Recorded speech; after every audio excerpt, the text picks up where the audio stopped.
Welcome to another edition of Currently in Quincy. I'm Joe Catalano. Today we learned about some improvements that are happening over at the Dorothy Quincy Homestead, or now the Quincy Homestead here in Quincy, and about a lot of events happening there this season. First, though, as always, we take a look at the weather and the news for you. Currently in Quincy, hazy sunshine, 75 degrees right now. Today will be the coolest day of the week, with temperatures climbing into the low 80s this afternoon. The humidity is still relatively in check, but beginning tonight, the humidity ramps up. Temperatures drop off only into the upper 60s, and that sets the stage for a heat wave for really the rest of the week, beginning tomorrow with hot and humid conditions. Daytime highs in the mid, maybe upper 90s for Tuesday, Wednesday, and Thursday. There is a heat advisory actually in effect beginning at noon tomorrow. It runs through Friday night at 7 o'clock when the heat finally breaks with some thunderstorms. But until then, do prepare for hazy, hot, and humid conditions with daytime temperatures in the mid to upper 90s and nighttime lows only in the lower 70s. So enjoy the 75 degrees with hazy sunshine in Quincy right now. Checking out the news for you today, the Quincy City Council is going to meet tonight to formally vote on the budget for the new fiscal year that begins on July 1st. The $424 million spending plan represents an $18 million increase over the current year's budget. It also includes a salary increase for the mayor from $150,000 to $285,000 per year. That increase was recommended by the mayor based on a consultant's report. Ward 5 City Councilor Dan Minton was the lone no vote against the salary increase, saying the consultant failed to take local matters into account. For the mayor's salary, many people have reached out to me via email as well as in person, and were very troubled by the Dormanson study and for the mayor to receive a salary in the area of $300,000. They cited many reasons, and I did not come across anyone who supported this jump in pay. It is my belief that this study did not directly relate to Quincy. For me, comparisons to other cities and towns didn't carry much weight, especially the exorbitant salaries. It did not address the socioeconomics, the success and failures, and other factors for the basis of salary. Any private sector comparisons were irrelevant. For this reason, I disregarded the Dormanson study. On the flip side, some people commented in person and online that the mayor does not have a college education. Again, that's irrelevant. I think that Mayor Cook has proven himself by rising through the ranks from the park department to former Mayor Sheets' chief of staff to long-term mayor. The Dormanson study did not help the mayor. It possibly made people turn against him and forget what he's done for the city since his high school days. Again, I disregard the education component as irrelevant. Minton instead suggested a $230,000 annual salary for the mayor and $38,000 for city councilors. The council has yet to vote on a proposed salary increase for the city councilors from $30,000 up to $47,500 per year. Opponents of these raises will be gathering outside City Hall 5:30 this afternoon and present a petition to councilors asking that the salary increases be reconsidered. The annual budget for the MBTA for the next fiscal year will surpass $3 billion for the first time.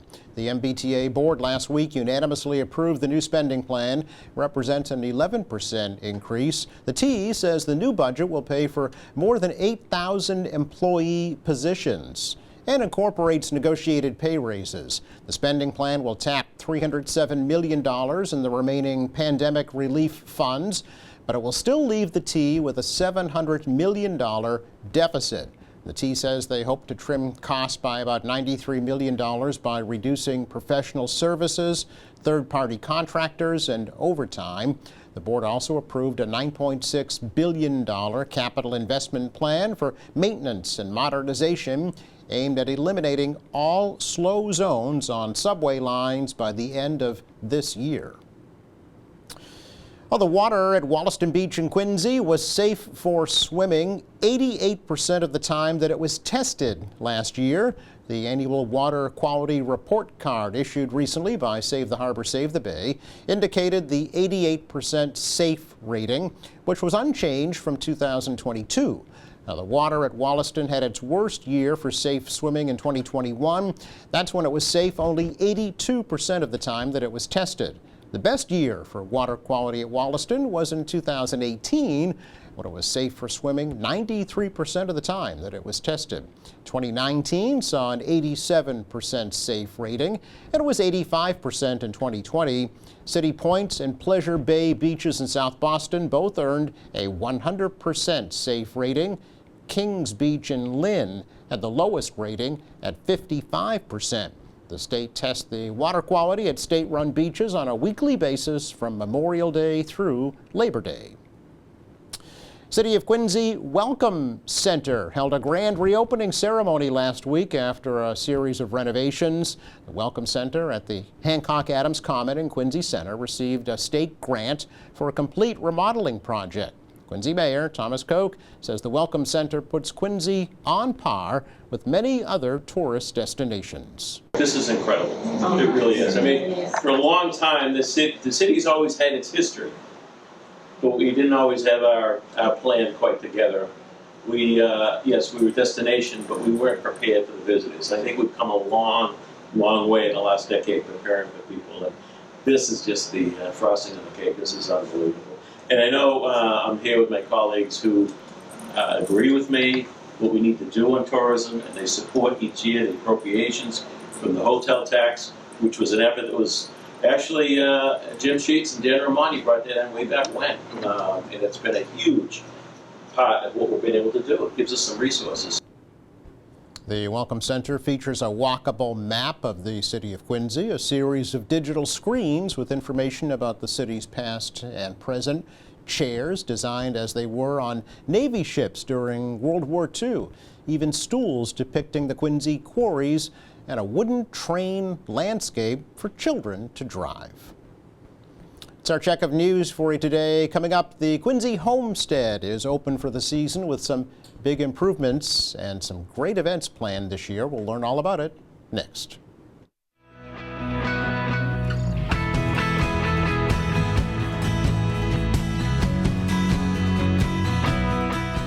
Welcome back. The Quincy Homestead on Butler Road here in Quincy is open for the season with lots of exciting programs planned for you for the rest of the year, and also some improvements that have been made to make it more accessible to everyone. So Paula Pierce and Ron McDonald are here to tell us all about it. Welcome to both of you. Thank you very much for having us. Thanks for having us here. It's a pleasure. The first thing I learned, Ron, is it's not called the Dorothy Quincy Homestead anymore. It's just the Quincy Homestead, right? You know the old saying, a loved child has many names? Well, that's the Dorothy Quincy Homestead. Okay. It's been called the Dorothy Q House. True. It's been called Quincy House. We've settled on this because we think it makes the most sense for the people of Quincy and our neighboring towns. When you say we, who's we? National Society of Colonial Dames of America. Thank you, Paula. Got to get that plug in there, right? Got to get that plug in. I had the Colonial Dames. It was the National Society. Of Massachusetts. Well, it's important to recognize because they are the caretakers, right? Caretakers of the property. The property is owned by DCR. Right. They maintain it. We basically take care of the furnishings inside, and along with the paying the hot water, paying the air conditioning, which we now have in this house on the visiting center. Yeah. So all the unglamorous things that cost money, right?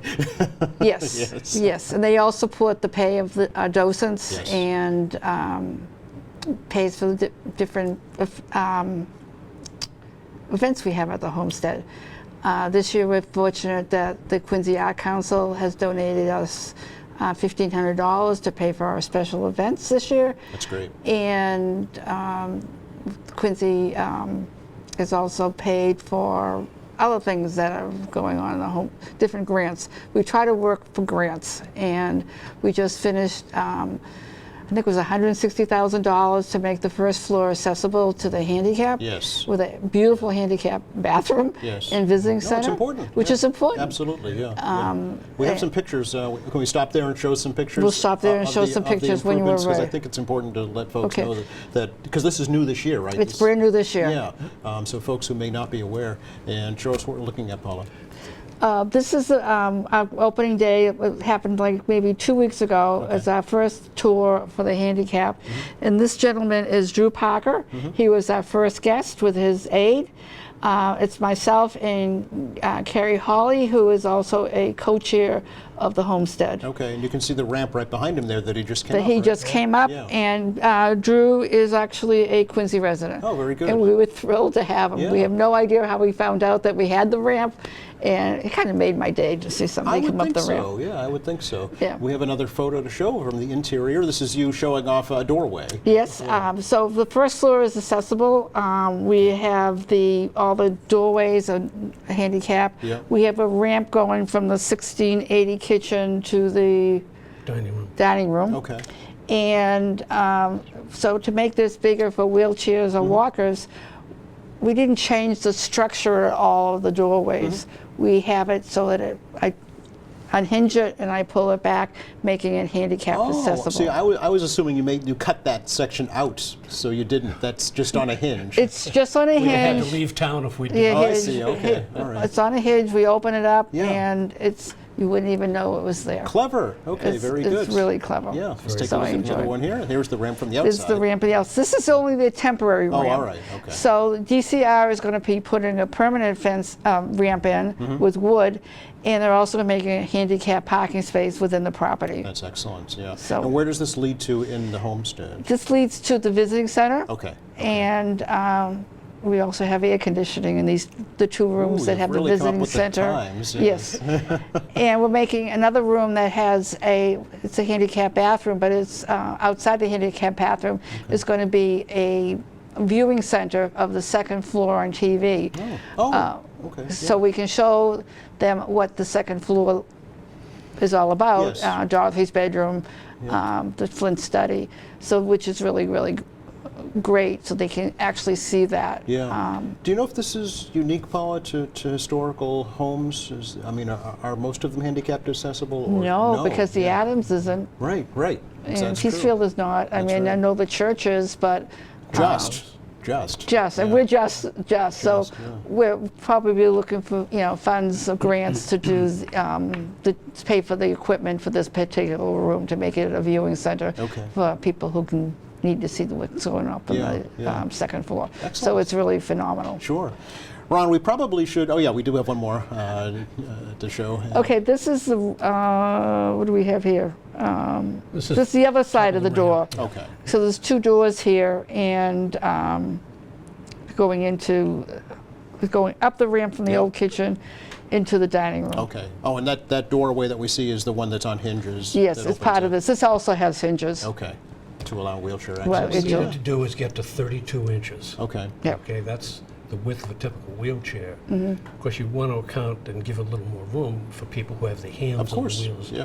Or Yes. maybe they have somebody pushing it. Yeah. But this is all made possible from the citizens of Quincy. Yeah. That's It's, excellent. it's excellent. Here's where we ask Ron to tell us a little bit of history about the Quincy homesteads. Oh, I've been dying to do that. So I always start off my tour by explaining to people that this isn't just a story about Dorothy Quincy Hancock. Right. It's about the 4 generations of Quincy's who lived here, the 32 children who were born here. And it isn't about one house. It's really about 3 different houses. And it isn't even just about the Quincy's. It's about the wonderful people who took ownership of this house over the period until colonial dames were able to step in, who treated it as wealthy people do treat their summer homes. They kept it nice. They spent a lot of money on it. The Peter Butlers, the Elaney family, Moses Black, all of those people treated this as it were their own home. Okay, so we're very fortunate for that, and then we're also fortunate to have this home in a city that appreciates the history. the National Park Service, Yes. Historic New England, ourselves, all of those people come and visit the property. They bring guests. They talk it up. The city supports us in so many different ways. So it's fun. And then I get into telling them, however, when all of this began in 1633 for Edmund Quincy I, this was truly the wilderness. And between him and a fellow you're all familiar with, William Coddington, they purchased 1,000 acres. Coddington got 600. Edmund Quincy got 4. I can't explain that other than to say Coddington was the treasurer of the Massachusetts Bay Colony. So that may have been a link right there. Yeah. So they moved in. Edmund Quincy arrived with his wife, Judith, and 6 servants, and his 2 children, Edmund and Judith. Edmund, who would become Edmund Quincy II, was 5 years old at the time. They went through a lot. Edmund Quincy was accepted by the church and by the governing body. And 2 years later, Edmund Quincy died out of nowhere. We don't know exactly where or how, and we don't even know where he's buried. So that's one of the great mysteries. Maybe you could take that on here at the station and try to find out what happened. Yes, with our vast resources, Ron. So it's fun. We don't typically use a script because we immerse ourselves in the homestead. I see. When you say And we, so docents? The other docents, Yeah, yes. okay. And there's a scant few of us, unfortunately. Is that right? Yeah, no, it's one of the things Paula wants to talk about today is more docents are needed. And it's a fun thing to do because we get people from all over the states, Sure. all over the United States, people from foreign countries. And they're here because Quincy is such a historic place and we're one of the places to go to.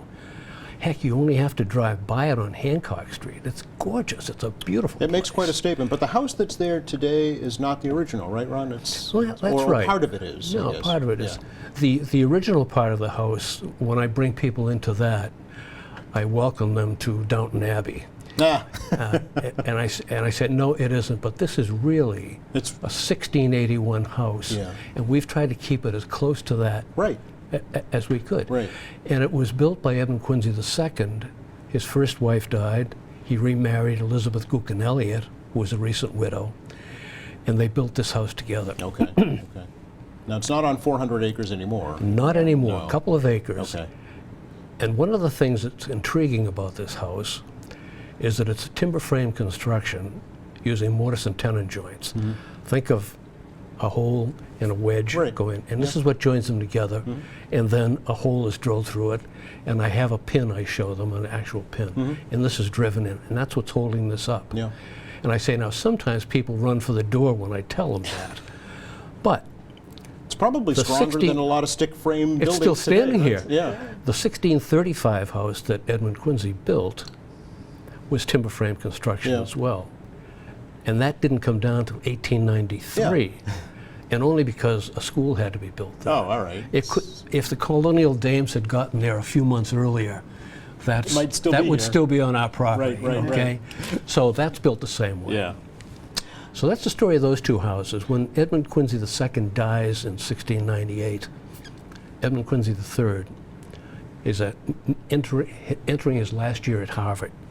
Okay? So within that next year, he leaves Harvard, he inherits all of this property. It's a vast estate now, there's a lot of land. And the next year, his wife dies. So Edmund Quincy III marries the love of his life, Dorothy Flint.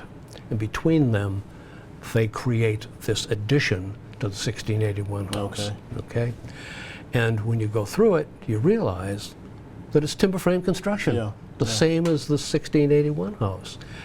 Same kind of pins, except now things are clad. You don't have the bare beam showing. There's paint on the floor. We have to understand that as you go into the first room, the dining room, that you've stepped forward a number of years. But what we're showing you now is what happened for the next 50 or 100 years with different variations from Edmund Quincy III and the fourth, etc. Yeah.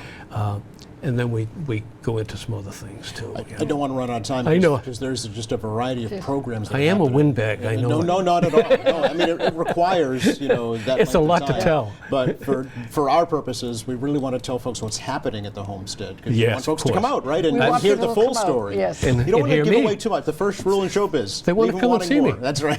Right. So Paula, there's actually 5 different events. 5 different events. They are sponsored by the Quincy Art Council, Yeah. which is the Massachusetts Art Council. They gave us $1,500 this year to special events. Excellent. Our next event is on June 28th, Mm-hmm. where we're having the mayor of Quincy read the Declaration of Independence. We're going to have red coats and blue coats for the children to march, along with a fife and piper that will practice doing marching, no guns, and which is really, really nice. And we have some colonial games that the kids can try. So Nice. it's going to be, and we're going to be serving free ice cream. Okay. Okay. So that's 10:30 on the 29th. That's- yes. Showing folks there. Okay. And we also have the Plymouth Plantation is coming this summer to do corn husk Dolls. dolls. Yeah. Yes, Yeah. thank you, dolls. And they're coming, and the kids and adults, if they want to, they make the corn husk dolls. It's in August, I think, isn't it? It's in August. Okay. We have a spinner coming back this year. That's also in August. She will be teaching weaving and spinning techniques that she has learned throughout her lifetime. Yeah. And my favorite one in July is colonial chocolate making. I think this is going to be a fantastic event.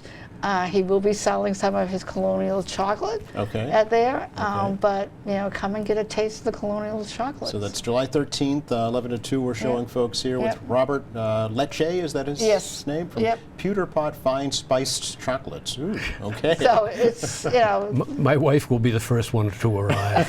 it's a, Now, will folks actually get to make chocolate at this? I don't Okay, think so. all right. I'm not too sure. I know when we had the printer, they were practicing printing Yes. the events.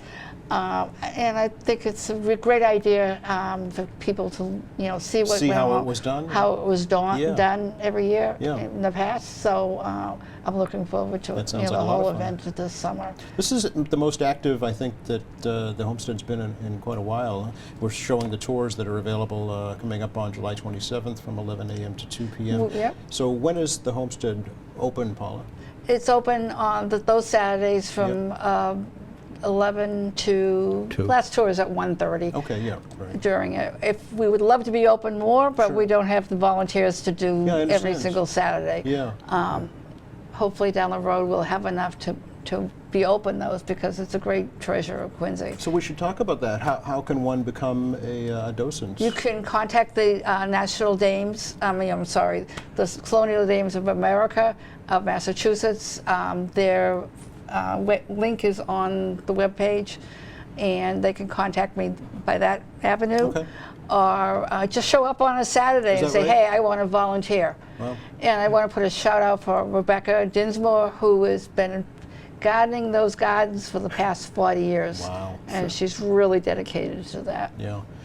Is there training involved? We for- put a training, we have a script Okay. that the people go by, Mm-hmm. they can go by. We wouldn't put you on the first tour by yourself. Right. Don't worry, Yeah, yeah. we have enough people doing that and that can train you, and when you feel comfortable that you can do tours. They can walk through with You an can walk through experienced two of tour them. guide. Yeah. The tour group's usually about 10 people per tour, Okay. tour we allow during the season, and it's every half hour from those time periods. Yeah. So it's absolutely phenomenal. And we're also in partnership with Bob Damon's group, Mm-hmm. with the city historian, and we have high school kids that are actually training to be docents. No kidding. Wow. Right, and it's a wonderful program for them, and we appreciate all the help. Yeah, absolutely. Yeah. So, is there any cost for the tours? The cost is a $10 donation. 10 donation. Okay. Donation, you don't have to, just come and see but that's what we suggest. Yeah. Absolutely. Sure. Sure. Ron, we should mention Dorothy Quincy. She was the first lady of Massachusetts, right? Certainly we, should- was. we cannot not talk about her homestead without talking about Dorothy. You can't. And Dorothy, of course, married John Hancock Right. in 1775 in Fairfield, Connecticut. Oh, really? I didn't know that. Okay. Yeah. Thaddeus Burr and Eunice Burr were close friends of Thomas Hancock, John Hancock's adopted father. Oh, all okay. right.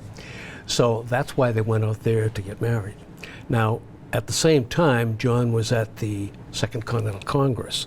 So Dorothy was there at the house with Lydia. I see. Lydia Hancock, okay? And that was going fine Yeah. until Thaddeus had a nephew who was going to college in the neighborhood. And he and Dorothy seemed to hit it off a little bit. So she got off a quick letter to John Hancock to say, as soon as it's over, get here. Yep. Well, it's a good thing he did, because the young fellow that was interested in her was a fellow named Aaron Burr.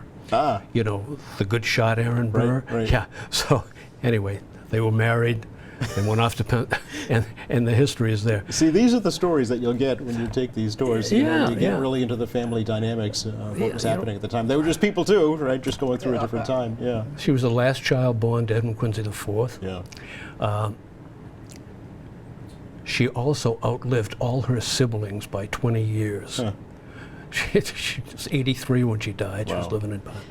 Had a terrible, like so many people in Right. history, they had the Yeah. great lives, and then they had all of these catastrophes. Yeah. And we, in the kitchen, we have a sausage maker, which we show off, and we allow guests to say, "What do you think this was used for?" But my favorite is the eel rake, which the Hancocks, or the Quincy's in the Adamses, they all went into Black's Creek and scooped up eel Okay. delicacies. See, things you don't know yet. See, but things you will don't learn. know yet when little cute things you don't know about. Thank you both. I hope you have a great season. Well, All right, thank you thank very you so much much for having us. Our pleasure. Good time. Check the forecast for you for the rest of the day today. Enjoy it, because after today, the heat is on. Temperatures only in the 80s today. We launch into the 90s tomorrow. We don't come out until probably late Friday afternoon and next weekend. So stay cool out there. Thanks again to Paula Pierce and Ron McDonald for joining us from the My pleasure. Quincy Thank you. Homestead. Thanks to our Thank crew. you. Thank you for watching. Friday here in the show, we will welcome folks from Quincy College. Meantime, check our website, qatv.org. All our programs are there. There's news, information, video on demand, live streaming, and more. For all of us here at QATV, I'm Joe Catalano. Have a cool week. Good job.